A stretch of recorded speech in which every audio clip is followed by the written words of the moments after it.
Mr. Trump is not a man of peace, he is a man of world destabilization.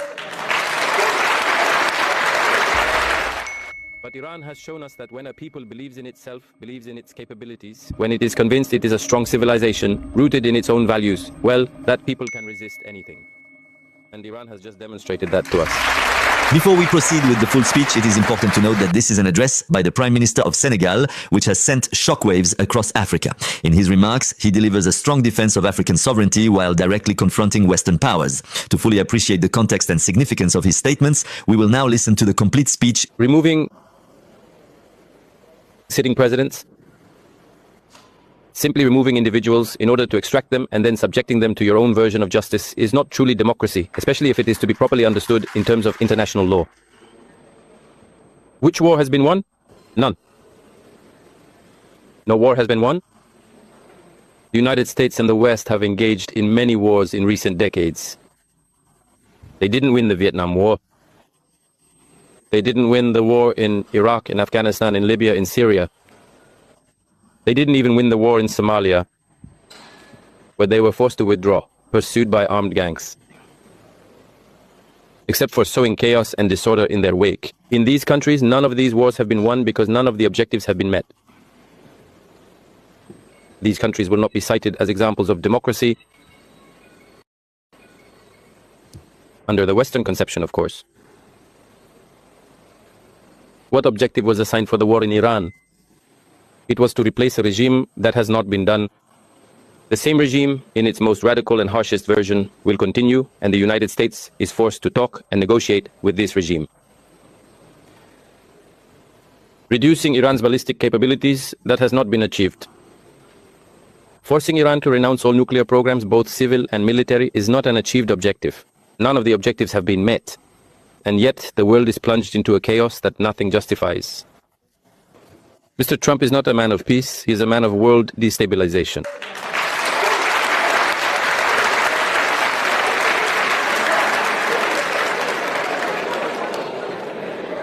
And alongside all of that, should we also feel regret for the actions and behavior of the other Western faction, the eternal givers of lessons? From the start of the hostilities, all Western regimes made statements deploring the violation of international law and international order. But it stops right there.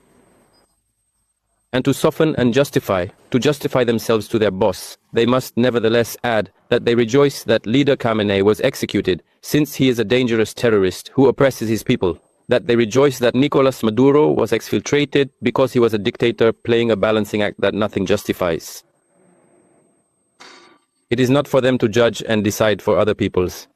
Let it be enough for them to do it for themselves, which seems to be increasingly complex. Make America Great Again simply refers to essentially the realization that the sole superpower we once were was, in fact, in the process of losing its position in the face of the rising power of other blocs, and particularly China. The solution is not the one being used today by America and by President Trump, trying to reassert its absolute power over its sphere of influence, notably Western Europe,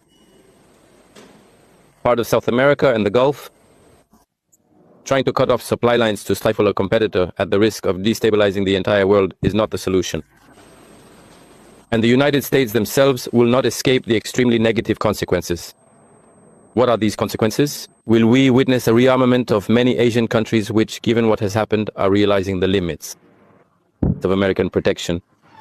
Japan, which hosts the largest American military base in the world, South Korea, since the Gulf countries were not sufficiently protected by the United States, or at least could not withstand the Iranian strikes.